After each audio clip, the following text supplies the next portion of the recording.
इस वक्त हमारे साथ मौजूद हैं, हमारे साथ बातचीत करने के लिए झारखंड एआईएमआईएम के प्रदेश अध्यक्ष मोहम्मद साकिर। आपका हमारे चैनल में स्वागत है। बहुत बहुत शुक्रिया। सबसे पहले तो आपके चैनल गिरिडीह तक के तमाम व्यूवर्स को, तमाम दर्शकों को हार्दिक शुभकामनाएं। आप गांडे विधानसभा का जो चुनाव हो रहा है उसमें आपके पार्टी के कैंडिडेट चुनाव लड़ रहे हैं। पिछले बार भी उन्होंने चुनाव लड़ा था, लेकिन ज़्यादा वोट, करीब 6000 के वोट लगभग आए थे। इस बार क्या उम्मीद है? देखिए, पिछली बार जो चुनाव में हमारे कैंडिडेट आए थे वो एट द 11th आवर आए थे। अचानक चुनाव की घोषणा हुई, बहुत दिन पार्टी को आए हुए भी नहीं हुए थे। उसमें हम गांडे विधानसभा के जो मतदाता हैं, उन लोगों ने वादा किया था, आश्वासन दिया था कि इस बार डॉक्टर सरफराज साहब को हम लोग चाहते हैं वो चुनकर जाएं। अगली मर्तबा जो भी चुनाव होगा, इवन सरफराज अहमद साहब जो चुनाव जीते और बदकिस्मती से मतदाताओं के साथ धोखा देकर वो राज्यसभा चले गए, उन्होंने भी वादा किया था कि इंतखाब बाबू इस बार आप बैक हो जाएं, अगली बार हम सब मिलकर आपको विधायक बनाएंगे इंशाल्लाह। तो आप देखना है यहाँ के लोगों को, और हम जानते हैं कि मुसलमानों के अंदर दो क्वालिटी बताई गई है। पैगम्बर इस्लाम ने बताई है कि मुसलमान कभी झूठ नहीं बोल सकता और मुसलमान कभी वादा खिलाफी नहीं कर सकता।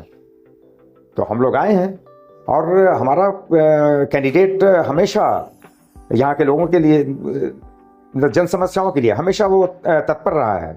चाहे वो रिम्स में यहाँ के लोगों का इलाज हो, हमेशा काफ़ी हो, या जब भी लोगों ने आवाज़ दी है वो हाजिर रहा है हमारा कैंडिडेट। तो लोगों का जो रुझान या जो प्रतिक्रिया है वो बिल्कुल सकारात्मक है, पॉजिटिव है। लोग इस्तकबाल कर रहे हैं, हाथों हाथ ले रहे हैं। इंशाल्लाह यहाँ की जनता से उम्मीद है, तमाम से मुसलमान भाइयों से, दलितों से, आदिवासी भाइयों से। और मैं आपको एक बात बता दूं कि हमारा जो यहाँ मुकाबला है इस विधानसभा में, वो भाजपा समर्थित प्रत्याशी मिसेस कल्पना सोरेन जी से है। आप चौंकेंगे कि भाजपा समर्थित उम्मीदवार कैसे कह सकते हैं। आप जानते हैं कि भाजपा ने एक डमी कैंडिडेट दिलीप वर्मा के रूप में दिया है, जो जेवीएम के एक प्रत्याशी हुआ करते थे और 8वें नंबर पे आए थे 8000 वोट लाकर। और जो उनका रनर कैंडिडेट था सम वर्मा, जो 57,000 वोट लाया था, तकरीबन 7-8 हज़ार वोट से हारा था, उसको दरकिनार करके ये कॉन्स्पिरेसी प्लॉट की गई है जेएमएम को तोड़ने की, झारखंड से जेएमएम को खत्म करने की। और सिर्फ यही नहीं, अब आप देख लें, मैं यही की बात कर रहा हूं अभी फिलहाल। अब आप देखेंगे और महसूस करेंगे, चूंकि आप लोग जर्नलिस्ट हैं, पूरे फील्ड में आप दौरा कर रहे हैं, आप देख लीजिए कि बीजेपी का जो कैंडिडेट है या बीजेपी के कैडर हैं वो किन के लिए काम कर रहे हैं। युद्ध स्तर पे वो कल्पना सोरेन को जिताने के लिए काम कर रहे हैं। इसके पीछे की मंशा क्या है बीजेपी और आरएसएस की, कि कल्पना सोरेन को जिताकर चंपई सोरेन को मुख्यमंत्री पद से हटा देना है, इनको मुख्यमंत्री पद पे बिठाना है। जैसा कि गिरिडीह के मौजूदा विधायक सुधीर कुमार सोनू साहब ने ऐलान किया मंच से कि ये हमारे भावी मुख्यमंत्री हैं। और विश्वस्त सूत्रों से मुझे पता चला है, बहुत रिलायबल सोर्सेस से मैं बता रहा हूँ, बावसूख जराया जिसको कहते हैं, कि चंपई सोरेन साहब के साथ अगर ऐसा होता है तो उनके गुट के तकरीबन 10 विधायक और खुद चंपई सोरेन साहब वो बीजेपी में जा मिलेंगे, जेएमएम टूट जाएगी।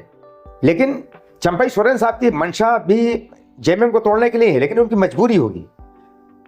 अभी आप देख रहे हैं स्टेटमेंट अमर कुमार बावरी साहब जिस तरह से स्टेटमेंट दे रहे हैं चंपई सोरेन के साथ, उनके साथ भी उनको भी अपमानित किया गया। ये वो देखिए, जेएमएम से हमारी कोई सहानुभूति नहीं है, जेएमएम से हमारे मतभेद है, लेकिन सहानुभूति हमारी इस रूप में है कि जेएमएम झारखंड के आदिवासी भाइयों की आन बान और शान है। जेएमएम दशम गुरु जनाब शिबू सोरेन साहब की असीम कुर्बानियों और बलिदान का प्रतीक, प्रतिरूप और प्रतिफल है। तो हम नहीं चाहेंगे कि झारखंड से जेएमएम का खात्मा हो। यही नहीं, आप तमाम लोगों को हैरत होगी, राजमहल लोकसभा में भी हमारा जो मुकाबला है वो भाजपा के डमी कैंडिडेट ताला मरांडी साहब से नहीं है, वो डमी कैंडिडेट है। भाजपा का असल उम्मीदवार, भाजपा समर्थित उम्मीदवार जनाब लोबिन हेम्ब्रम साहब हैं, जिन पे सेकुलर लीडर होने की एक छाप है। 20 साल से विधायक हो रहे हैं वो मुसलमानों के वोट से।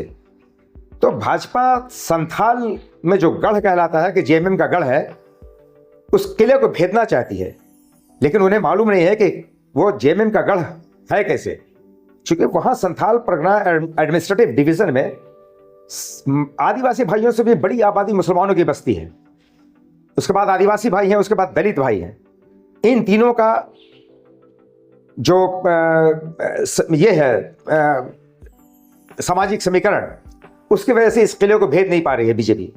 तो वो उनके कांधे पे, लोबिन हेम्ब्रम साहब के कांधे पे सवार होकर वो जेएमएम का जो गढ़ कहलाता है, वो संथाल परगना, उस किले को भेदना चाहती है। एक साजिश और षड्यंत्र है कि पूरे झारखंड से जेएमएम का खात्मा करते हैं। ठीक है, हमारे मतभेद कुछ मामलों पे हैं। लॉ एंड ऑर्डर सिचुएशन जो हुई झारखंड की, और खास करके मुसलमानों और दलितों के साथ इस प्रदेश में जो रवैया हुआ ना, मॉब लिंचिंग जिस तरह से हुई, सड़क पे नहीं बल्कि कस्टोडियल डेथ हुई, जेल की सलाखों में ही नहीं बल्कि जेल की सलाखों के पीछे, बल्कि कैद खाने में, बिरसा मुंडा कारावास में बेग रहमत अंसारी की जो हत्या हुई, उन सब पे जो सर्द रवैया रहा, बहुत ठंडा रवैया रहा, वो निंदनीय है। उसकी हम भर्त्सना करते हैं। लेकिन जेएमएम से जितना हमारा मतभेद है, उससे कहीं ज्यादा हमारी सहानुभूति है। चूंकि ये, फिर मैं रिपीट कर रहा हूं कि ये आदिवासी भाइयों की आन है, बान है और शान है, और जनाब शिबू सोरेन साहब की असीम कुर्बानियों और उसके बलिदान का प्रतिफल है, प्रतीक है और प्रतिरूप है।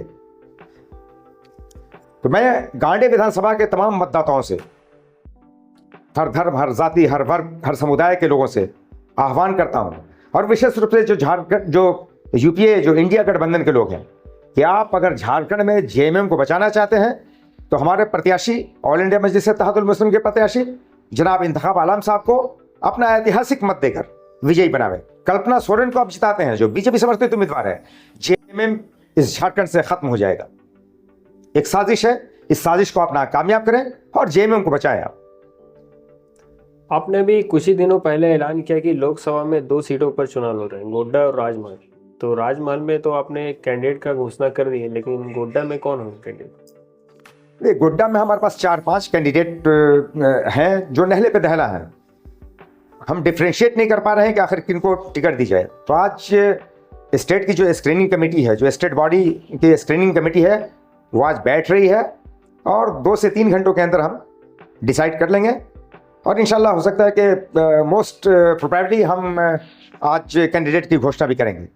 इतना बता दें, चूँकि वहाँ पे आपने देखा कि इंडिया गठबंधन, जो मुसलमानों की हितैषी कहती है, अपने आप को सेकुलर कहती है, 20% की आबादी झारखंड में बसती है, एक भी सीट मुसलमानों को नहीं दिया इसने। गोड्डा में आप देख रहे हैं कि हम लोग वेट एंड वॉच कर रहे थे। दीपिका पांडे को टिकट दी गई, काफ़ी विरोध हुआ, ज़बरदस्त आक्रोश था, सड़क पर विरोध दिखा, उसके बाद उनको हटा दिया गया। तो 99.99% खास करके मुस्लिम समाज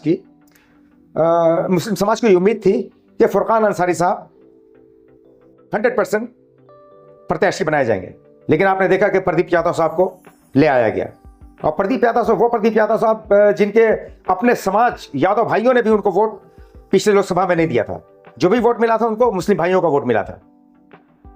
उसके बावजूद भी प्रदीप यादव को फिर, तो हमारे साथ ये डबल स्टैंडर्ड पॉलिसी अपनाई जा रही है, दोहरा रवैया जो अपनाया जा रहा है, ये दोगला रवैया जो अपनाया जा रहा है।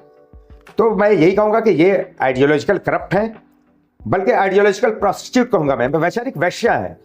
ये नजरियाती तौर पे तवाइफ हैं, इनकी कोई विचारधारा नहीं है।